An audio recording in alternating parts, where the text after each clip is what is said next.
అభ్యర్థులను ప్రకటించేశాయి. ఇక నోటిఫికేషన్ కూడా ఈరోజు 10 గంటలకి రిలీజ్ కాబోతుంది. 11 గంటల నుంచి నామినేషన్లు స్వీకరించబోతున్నారు. సో ప్రస్తుతం ఇక ఏపీలో రాజకీయం ఏ విధంగా ఉండబోతుంది అనేది విశ్లేషించడానికి మనతో పాటు అనలిస్ట్ సి లక్ష్మీనారాయణ గారు ఉన్నారు విజయవాడ నుంచి. సో లక్ష్మీనారాయణ గారు, very good morning. Good morning. So ఏపీలో రాజకీయం ఏ విధంగా ఉండబోతుందని మీరు అనుకుంటున్నారు? ప్రస్తుతం అన్ని పార్టీలు దాదాపుగా అభ్యర్థులను ప్రకటించాయి, ఇంకా కొన్ని చోట్ల మాత్రమే మిగిలింది. సో ఏపీలో రాజకీయం ఏ విధంగా ఉండబోతోంది?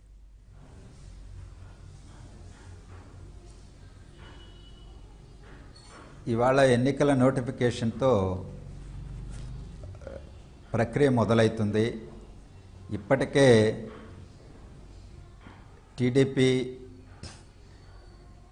అత్యధిక భాగం అభ్యర్థులను ప్రకటించింది. వైఎస్ఆర్సీపీ పూర్తి స్థానాలకు అభ్యర్థులను ప్రకటించుకున్నారు. మూడో ప్రత్యామ్నాయంగా రంగంలోకి దిగుతున్నటువంటి జనసేన, వామపక్షాలు, బీఎస్పీ సీట్ల సర్దుబాటు కూడా కుదుర్చుకున్నారు. ప్రజల వ్యతిరేకతను చూడకుంటున్నటువంటి భారతీయ జనతా పార్టీ కూడా అభ్యర్థులని చాలా వరకు ప్రకటించింది. ఇవాళ రేపు కాంగ్రెస్ పార్టీ కూడా ప్రకటించే అవకాశాలు ఉన్నాయని చెబుతున్నారు. అంటే ఎన్నికలకు బహుముఖ పోటీలకు రంగం సిద్ధమవుతున్నది. ఈ బహుముఖ పోటీలో సరే ప్రధానంగా ఇంతకుముందు కాలర్స్ భావిస్తున్నట్టుగానే పోటీ అధికారంలో ఉన్నటువంటి టీడీపీకి, ప్రధాన ప్రతిపక్షమైనటువంటి వైఎస్ఆర్సీపీకి మధ్య ఉంటుందని భావిస్తున్నప్పటికీ జనసేన అధినేత ఆయన ప్రచారంలో ఒకవైపున ఉంటూనే లక్నోకి వెళ్ళి మాయావతి గారిని కలిసి బీఎస్పీతో కూడా ఒప్పందం కుదుర్చుకోవడం, వామపక్షాలతో గత కొంతకాలంగా ఉంటుందని చెబుతూ దాన్ని ఖరారు చేసుకోవడం, జేడీ లక్ష్మీనారాయణ గారు లాంటి వాళ్ళని పార్టీలో మరోవైపున చేర్చుకుంటూ ఒక తనకు తగినటువంటి పద్ధతుల్లో వ్యూహాలు రచించుకుంటూ దీటైనటువంటి ప్రయత్నం ఆయన కూడా ఎన్నికల రంగంలో ఉండడానికి చేస్తున్నట్టుగా కనిపిస్తుంది. వీటన్నింటినీ చూస్తే బహుముఖమైనటువంటి పోటీలు ఆషామాషిగా ఏమీ ఉండవనేటువంటిది కనపడుతున్నది. ఇవాళ అభ్యర్థుల ఎంపిక వివిధ పార్టీల జాబితాలు చూస్తే ఒకవైపున పార్టీ కోసం పనిచేస్తున్నటువంటి వాళ్ళకి ఉన్న వాళ్ళకి ఇస్తున్నట్టుగా కొంత కనిపిస్తున్నా ఆఖరి నిమిషంలో పార్టీలు ఫిరాయించినటువంటి వాళ్ళకి సీట్లు దక్కాయి. అదే సందర్భంలో ఇతర పార్టీల్లో అభ్యర్థులుగా ప్రకటించినటువంటి వాళ్ళను కూడా పార్టీ ఫిరాయించిన తర్వాత సీట్లు దక్కించుకున్నటువంటి వాళ్ళు ఉన్నారు. ప్రత్యర్థి పార్టీల్లో కొంతమంది పార్టీలు ఫిరాయించిన ఆశాభంగానికి గురైనటువంటి వాళ్ళు ఉన్నారు. భిన్నమైనటువంటి స్పందనలు ఇవాళ ప్రజల నుంచి కూడా కనిపిస్తూ ఉన్నాయి. ఆఖరి నిమిషంలో పార్టీలు ఫిరాయించి ఇవాళ సీట్లు పొందుతున్నటువంటి వాళ్ళ యొక్క స్వభావాన్ని, వాళ్ళ నైజాన్ని ప్రజలు సహజంగానే విజ్ఞతతో ప్రశ్నిస్తూ ఉన్నారు.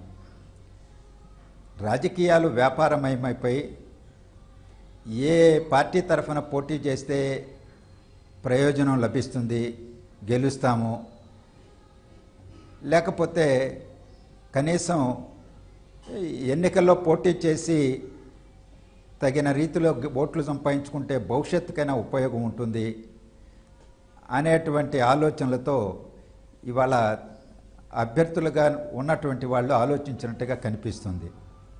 ఇది పార్లమెంటరీ ప్రజాస్వామ్యానికే చాలా అనారోగ్యకరమైనటువంటి పరిస్థితి. ప్రజాస్వామ్య బలహీనతని బయటపెడుతున్నది. రాజకీయాలు లేకొచ్చేటువంటి వాళ్ళు సేవా తత్పరంతో రావాలి. గతంలో స్వాతంత్రానంతరం 2 దశాబ్దాల పాటు ప్రజాసేవలో నిమగ్నమైనటువంటి వాళ్ళే ఎన్నికల రంగంలో పాల్గొనేవాళ్ళు, డబ్బు లేకపోయినా నిలబడి ప్రజల ఆదరణతో ఎన్నికై చట్టసభలకు వెళ్ళేవాళ్ళు, శాసనసభకు కానీ లోక్సభకు కానీ. తదనంతర కాలంలో డబ్బు ప్రభావం, కుల ప్రభావం ఇవన్నీ కూడా పెరిగిపోయి చట్టసభల్లోకి స్వార్థపరుల యొక్క ప్రవేశం, వ్యాపార దృష్టితో రాజకీయాలను చూసేటువంటి వాళ్ళ యొక్క ప్రవేశం ఎక్కువైపోయింది. ఇప్పుడు పూర్తిగా రాజకీయం వ్యాపారమయమైపోయి ఇవాళ భ్రష్టు పట్టిందనేటువంటి అభిప్రాయం ప్రజల్లో సామాన్యుడులు కూడా వస్తూ ఉంది. దానికి కారణం ఒక సిద్ధాంతం కానీ ఒక రాజకీయ ఆలోచనలు కానీ స్థిరంగా పెట్టుకొని ఒక రాజకీయ పార్టీలో పనిచేస్తూ ఆ పార్టీ తరఫున పోటీ చేయడం అనేటువంటిది కాకుండా 2 పార్టీల్లో 3 పార్టీల్లో కండువాలేసి కట్చెప్పులేసి సీట్లకు దరఖాస్తులు పెట్టి ఎక్కడ వస్తే అక్కడ పోటీ చేద్దాం, ఆ పోటీ చేసేదానికి ఉపలాడు పడుతున్నారు. కానీ లక్ష్మీనారాయణ గారు సేవ చేయాలనేటువంటి తపనతో ఇవాళ అభ్యర్థులు లేరనేటువంటిది కనిపిస్తూ ఉంది. లక్ష్మీనారాయణ గారు, మొత్తం ఈ పరిణామాలకి కారణం ఏమని మీరు అనుకుంటున్నారు? టికెట్ రాని అభ్యర్థులు ఆందోళనలు కూడా చేస్తున్నారు, రెబల్స్ గా బరిలోకి దిగుతామని అంటున్నారు. సో నియోజకవర్గ అభివృద్ధులకి సంబంధించి కానీ నిధుల కోసం కానీ ఎప్పుడు పోరాటం చేయని వాళ్ళు, ఏమీ లేని వాళ్ళు ఇప్పుడు ఆత్మహత్యల వరకు వెళ్లే పరిస్థితి కనిపిస్తోంది. దీన్ని మీరు ఏ విధంగా చూస్తారు? ఈ బలహీనతకు మూలాలు రాజకీయ పార్టీలలోనే ఉన్నది. రాజకీయ పార్టీలు నిబద్ధతతో తమ యొక్క విధానాలకి కట్టుబడి పనిచేసే వాళ్ళకే సీట్లు ఇవ్వాలి, విధానాలపైన ఆధారపడి ప్రజల్లోకి వెళ్ళి ప్రజల ఆదరణ పొంది తమ అభ్యర్థులను గెలిపించుకోవాలి అనేటువంటిది కాకుండా బలమైన అభ్యర్థులు ఎవరు అనేటువంటి కొలబద్దను పెట్టుకొని ఏ కులం వాళ్ళు ఆయా నియోజకవర్గాల్లో ఎక్కువగా ఉన్నారు, లేకపోతే ఎవరికి ఆర్థిక స్తోమత ఉన్నది, ఎవరు ఇతర ప్రత్యర్థులను కూడా తమ వైపున లొంగదీసుకోగలరు, ఇలాంటి ప్రామాణికాలని ఎంచుకొని అభ్యర్థులను నిర్ణయిస్తూ ఉన్నారు. ఎప్పుడైతే ఆ డొల్లతనం రాజకీయ పార్టీల్లో ఉన్నదో, బలహీనత ఉన్నదో, దాన్ని ఆసరాగా తీసుకొని ఇవాళ వ్యాపార దృష్టితో చూస్తున్నటువంటి రాజకీయ నాయకులు దాన్ని ఉపయోగించుకుంటున్నారు. ఇవాళ చూడండి, నెల్లూరు జిల్లాలో ఒక అభ్యర్థిని టీడీపీ ప్రకటించింది. ఆయన ప్రచారంలో కూడా ఉన్నాడు, కండువా కప్పుకొని ఆయన అనుచరులతో ఉన్నట్టుండి ప్రచారం నుంచి వెనక్కి వెళ్ళిపోయి అధ్యక్షమైపోయి ఇంకొక ప్రత్యర్థి పార్టీలో కనిపించి అక్కడ సీటు తీసుకోవడం జరిగింది. మరి ఆ చేర్చుకునే వాళ్ళు ఎలా చేర్చుకున్నారు, ఎలా సీట్ ఇచ్చారు?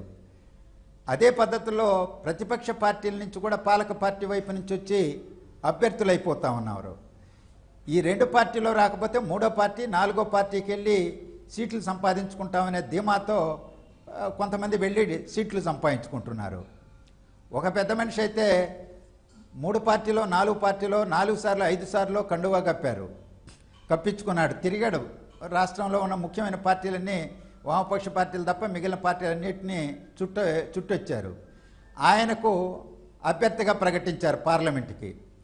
ఆయన ఒక టీవీ ఛానల్లో మాట్లాడుతూ, మీరు బ్యాంకులకు డబ్బులు ఎగ్గొట్టారు కదా అంటే 3,500 ఎగ్గొట్టారంటే లేదండి, 3,500 శాంక్షన్ అయింది, 600-700 డబ్బులు వచ్చినాయి. ఆ పీపీపీ ప్రాజెక్ట్ మోడలు అటకెక్కింది కాబట్టి అది బొండి బాకీగా మారిపోయింది, చెల్లించకుండా ఎగరగొట్టినటువంటి మాట వాస్తవమే అని ఒక టీవీ ఛానల్లోనే ఒప్పుకున్నారు. అంటే ప్రభుత్వ రంగ బ్యాంకుల దగ్గర డబ్బులు తీసుకొని అప్పు తీసుకొని ఎగ్గొట్టినటువంటి పెద్ద మనిషి ఇవాళ ఒక పార్లమెంటుకు అభ్యర్థిగా ప్రకటించబడ్డారు.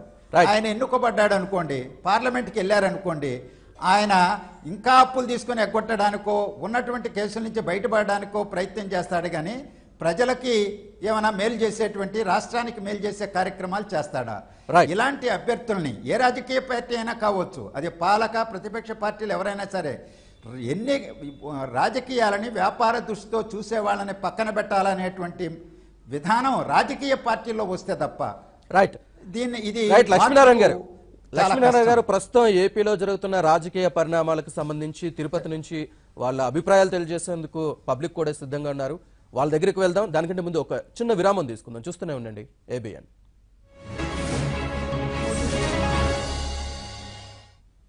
పబ్లిక్ పాయింట్ 3 స్వాగతం. లక్ష్మీనారాయణ గారు, సో తాజా ఎన్నికల్లో ఈసీ కొన్ని సంచలన నిర్ణయాలు తీసుకుంది. సో గత ఎన్నికల్లో మనం చూసాం, అభ్యర్థులు నామినేషన్ వేసే సమయంలో కొన్ని కీలకమైన మార్పులకు సంబంధించి ఈసీ కూడా తీసుకొచ్చింది. అయితే అభ్యర్థులు తమ నేర చరిత్రను సో నామినేషన్ వేసే సమయంలో అప్పుడు అఫిడవిట్ దాఖలు చేయాల్సిన అవసరం లేదు. కానీ ఇప్పుడు మాత్రం ఖచ్చితంగా అభ్యర్థులు నామినేషన్ వేసే సమయంలోనే తమకు నేర చరిత్ర ఉంటే ఉంది అని, లేదంటే లేదని పేర్కొంటూ ఒక అఫిడవిట్ను కంపల్సరీ సమర్పించాలని ఈసీ నిర్ణయం తీసుకుంది. ఈ నిర్ణయంపై మీరేమంటారు? దాన్ని చిత్తశుద్ధితో అమలు చేయాలి. ఎన్నికల కమిషన్ ప్రకటించినటువంటి ఆ అంశం స్వేచ్ఛాయుతంగా ప్రజాస్వామ్యయుతంగా ఎన్నికలు జరపడానికి ఒక ప్రయత్నం చేస్తూనే అభ్యర్థుల యొక్క గత చరిత్రని ప్రజలకు తెలియజేయడానికి దోహదపడుతుంది. నేను ఇంతకుముందే ప్రస్తావన చేశా, ఒక పెద్ద మనిషి ప్రభుత్వ రంగ బ్యాంకులకి 600-700 కోట్ల రూపాయలు తాను చెల్లించాల్సింది మొండి బాకీగా ఉన్నది, దాన్ని అంగీకరించడం జరిగింది. అలాంటి నేరస్తులు ఇవాళ క్రిమినల్ కేసుల్లో ఉండవచ్చు, ఆర్థిక నేరస్తులుగా ఉండవచ్చు, లేకపోతే ఇతర నేరాలు వాళ్ళను ఇప్పటికే పోలీస్ స్టేషన్లో న్యాయస్థానాల్లో నమోదై విచారణ జరుగుతున్నటువంటి ఉండవచ్చు.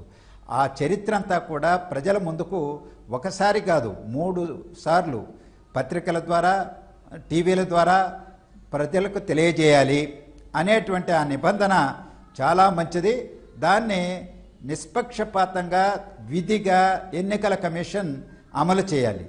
ఇటీవల కాలంలో ఎన్నికలు జరిగినాయి తెలంగాణ శాసనసభకి. ఆ సందర్భంలో కూడా ఈ నిబంధన ఎన్నికల కమిషన్ పెట్టింది. కానీ అభ్యర్థులు ఎవరు కూడా పెద్దగా దాన్ని పట్టించుకున్నట్టు కనిపించలేదు. వాళ్ళ యొక్క గత చరిత్రని పత్రికల్లో కానీ టీవీల్లో కానీ ఎన్నికల కమిషన్ నిర్దేశించినట్టుగా 3 సార్లు కాదు కదా, ఒక్కసారి కూడా ప్రకటించినటువంటి వాళ్ళు ఉన్నారు. అయినా పట్టించుకోలే. అంటే నిబంధన మంచిగా ఉన్నా దాన్ని అమలుపరచకపోతే దానివల్ల ప్రయోజనం ఏముంది? కనీసం ఈ లోక్సభ ఆంధ్రప్రదేశ్ ఎన్నికల సందర్భంగా అయినా సరే ఎన్నికల కమిషన్ దాన్ని విధిగా అమలు చేయాలి. అలా ప్రకటించినటువంటి వాళ్ళని అనర్హులుగా ప్రకటించడానికి ఎన్నికల కమిషన్ వెనకాడకూడదనేటువంటిది నా అభిప్రాయం. రైట్. లక్ష్మీనారాయణ గారు, ఉమ్మడి ఆంధ్రప్రదేశ్లో నిర్వహించిన ఎన్నికల్లో తరచూ ఆసక్తి కలిగించే అంశం ఓట్ల చీలిక ఉంటుందా, ఎవరెవరు ఏ ఓట్లు చీలుస్తారు అనేది. కానీ నవ్యాంధ్ర రాజధాని ఏర్పడిన తర్వాత ఎన్నికలు ఇప్పుడు జరుగుతున్న పరిణామంలో ఓట్ల చీలిక అనే దానికి ప్రాధాన్యం లేకుండా పోయింది. ప్రధాన పార్టీల మధ్య అంటే ఈ ఓట్ల షేరింగ్ ఉంటుందనేదే ప్రధాన అంశం అని మనం అనుకోవచ్చు అంటారా? మనది పార్లమెంటరీ ప్రజాస్వామ్య వ్యవస్థ, బహుళ పార్టీల వ్యవస్థ. ఇందులో ఓట్ల చీలిక అనేటువంటి మాట చర్చనీయాంశం కావడమే అసంబద్ధమైనటువంటిది. ఆయా రాజకీయ పార్టీలు వాళ్ళకు స్వేచ్ఛ ఉన్నది. ఓటు వేసే హక్కు రాజ్యాంగం ఏ విధంగా అయితే పౌరుడికి కల్పించిందో అలాగే రాజకీయ పార్టీలకి తమ అభ్యర్థుల్ని నిలబెట్టి ఎన్నికల రంగంలో ఉండేటువంటి హక్కు కూడా కల్పించడం జరిగింది. అలాంటప్పుడు కొంతమంది వారి యొక్క సిద్ధాంతాల ప్రాతిపదికపైన, రాజకీయ విధానాల ప్రాతిపదికపైన అభ్యర్థుల్ని ఎంపిక చేసుకుంటారు, పోటీలో ఉంటారు. లేదా కొన్ని పార్టీలు భావసారూప్యత కలిగినటువంటివి దగ్గరకు వచ్చి కూటమి కట్టి వాళ్ళు ఎన్నికల్లో పాల్గొంటారు. ఈ విధంగా బహుళ పార్టీల వ్యవస్థలో వారికి ఉన్నటువంటి హక్కును ఇవాళ ప్రశ్నించడమే అవుతుంది. ఓట్ల చీలిక అది ఇది అని చెప్పేసి చెప్పడం అనేటువంటిది. ఈరోజు ప్రజలు వాళ్ళని ఆదరిస్తే ఓటేస్తారు. వాళ్ళ విధానాలను, వాళ్ళ యొక్క రాజకీయాలను, ఆ అభ్యర్థులను ఆదరిస్తే ప్రజల హృదయాల్లో స్థానం ఉంటే వాళ్ళు ఓటేస్తారు. ఏ మేరకు ఓట్లేస్తే ఆ మేరకు ఓట్లేస్తారు. ఈరోజు మనం చర్చనీయాంశంగా కూడా ఉన్నది ఈ వ్యవస్థలో, పార్లమెంటరీ వ్యవస్థలో దామాషా ఎన్నికల విధానం కూడా రావాలని. మనం ఉత్తరప్రదేశ్లో చూసాం. పోయిన 2014 ఎన్నికల్లో బీఎస్పీకి ఓట్లు వచ్చిన ఒక్క సీటు కూడా పార్లమెంట్లో రాలా. అంటే ఓట్లు ప్రజలు వేశారు కానీ అత్యధిక ఓటు ఉన్నటువంటి నియోజకవర్గంలో అత్యధిక ఓటు రాలేదు కాబట్టి వాళ్ళు ఓడిపోయారు. ప్రాతినిధ్యమే లేనటువంటి పరిస్థితి. ఒక విధంగా బలహీనమైనటువంటి పార్లమెంటరీ ప్రజాస్వామ్యం మన దేశంలో అమల్లో ఉన్నది. అందుకనే దీంట్లో ఎన్నికల సంస్కరణలు తీసుకురావాలని, దామాషా ఎన్నికల విధానం అమలు చేయడానికి కూడా ఆలోచించాలని గతంలో అనేక కమిటీలు సిఫార్సు చేయడం కూడా జరిగింది. ప్రజలు చర్చిస్తున్నారు, కొన్ని రాజకీయ పార్టీలు వాటిని డిమాండ్ చేస్తున్నాయి. ఇలాంటి పూర్వరంగంలో ఈ ఓట్ల చీలిక అనేటువంటి మాట ఎందుకు రావాలి? ఎవరి స్వేచ్ఛ, ఏ రాజకీయ పార్టీ స్వేచ్ఛ వాళ్ళకున్నది. వాళ్లే కాకుండా స్వతంత్రాలుగా కూడా ఎవరైనా నిలబడచ్చు. అది కూడా లేకపోతే పోటీ చేసిన అభ్యర్థుల్లో నాకు ఎవరూ నచ్చలేదు అని అనుకుంటే ఆఖరిగా ఒక డెమోక్రటిక్ ప్రాసెస్లో నోటా అనేటువంటి ఆప్షన్ కూడా ఇవ్వడం జరిగింది. ఈరోజు దాన్ని ప్రజాస్వామ్య వ్యవస్థను ఏ విధంగా మెరుగుదిద్దుకోవాలని ఆలోచించాలి. కానీ ఆయన ఆ పార్టీ నిలబడితే లేదా ఆ వ్యక్తి నిలబడితే ఓట్లు జీలతాయి, ఇంకో పార్టీకి మేలు జరుగుతుంది, ఈ విధమైనటువంటి చర్చ ఆరోగ్యకరమైందని నేను భావించడం లేదు. Right, thank you very much Lakshminarayana గారు పబ్లిక్ పాయింట్కి వచ్చి చర్చలో పాల్గొన్నందుకు. ఇది వాళ్ళ పబ్లిక్ పాయింట్. చూస్తూనే ఉండండి ABN ఆంధ్రజ్యోతి.